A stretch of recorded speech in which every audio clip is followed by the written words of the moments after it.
जय जय श्री राधे। एक राजा के पास सुंदर घोड़ी थी। कई बार युद्ध में इस घोड़ी ने राजा के प्राण बचाए और घोड़ी राजा के लिए पूरी वफादार थी। कुछ दिनों के बाद इस घोड़ी ने एक बच्चे को जन्म दिया। बच्चा काना पैदा हुआ, पर शरीर से हष्ट-पुष्ट व सुडौल था। बच्चा बड़ा हुआ।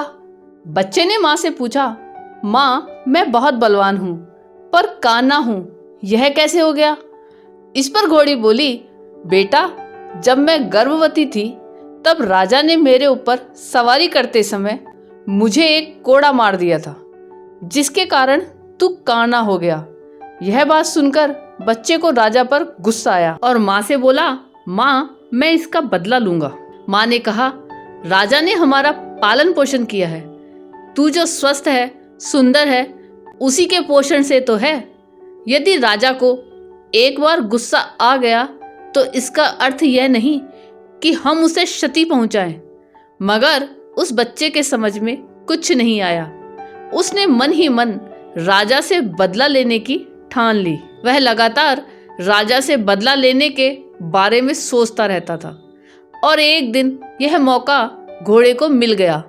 राजा उसे युद्ध पर ले गया।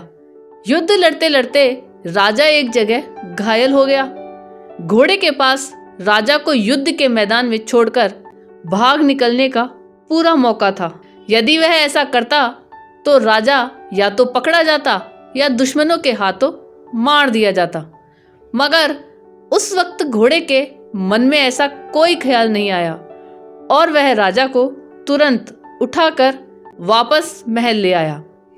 इस पर घोड़े को ताज्जुब हुआ और उसने माँ से पूछा, माँ, आज राजा से बदला लेने का अच्छा मौका था, पर युद्ध के मैदान में बदला लेने का ख्याल ही नहीं आया और न ही राजा से बदला ले पाया। मन ने गवाही नहीं दी राजा से बदला लेने की।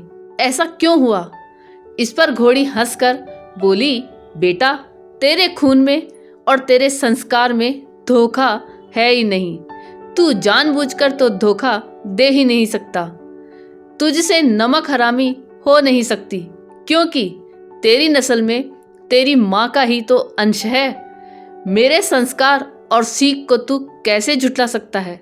वाकई यह सत्य है कि जैसे हमारे संस्कार होते हैं वैसा ही हमारे मन का व्यवहार होता है और हमारे पारिवारिक संस्कार अवचेतन मस्तिष्क में गहरे बैठ जाते हैं। माता पिता जिस संस्कार के होते हैं उनके बच्चे भी उसी संस्कारों को लेकर पैदा होते हैं। हमारे कर्म ही संस्कार बनते हैं और संस्कार ही पारबद्यों का रूप लेते हैं। यदि हम कर्मों को सही व बेहतर दिशा दे दें तो संस्कार अच्छे बनेंगे और संस्कार अच्छे बनेंगे तो जो पारबद्य का फल बनेगा वह अच्छा होगा।